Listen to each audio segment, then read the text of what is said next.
আমাদের চ্যানেলে নতুন হয়ে থাকলে ভিডিওটাতে একটা লাইক করে দিও আর চ্যানেলটাকে সাবস্ক্রাইব করে দিও। আর পাশে নোটিফিকেশনটা অন করে দিও, তাহলে নতুন ভিডিও দেওয়ার সাথে সাথে তোমরা পেয়ে যাবে।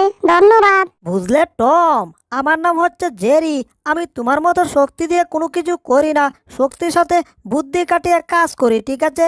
এইবার দেখো, তুমি যেই বরফ দিয়ে আমাকে ডিল দিয়েছিলে সেই বরফ দিয়ে আমি একটা দেওয়াল তৈরি করে ফেলেছি, কারণ এতগুলা বরফ আনা আমার পক্ষে ইম্পসিবল ছিল। এই তো হয়ে গেছে, একটা গেট বানিয়েছি, এবার সেই গেট দিয়ে তোমাকে আটকে দিয়েছি। হ্যাঁ, এইবার তুমি আর ভিতরে ঢুকতে পারবে না। এই ব্রেক ব্রেক একেবারে হাইড্রোলিক ব্রেক। বুঝলাম না, হুট করে এখানে তাজমহল কোত্থেকে চলে এলো, এটা কোত্থেকে এলো কেমনে কিছুই তো বুঝতাছি না। টম, বুঝবা বুঝবা, যখন বুঝবা তখন শুধু কপাল তাপড়াইবা, কিন্তু কোনো লাভ হবে না। আমি এখন ক্যাপ্টেন, ঠিক আছে? আমাকে দেখো। এ টম,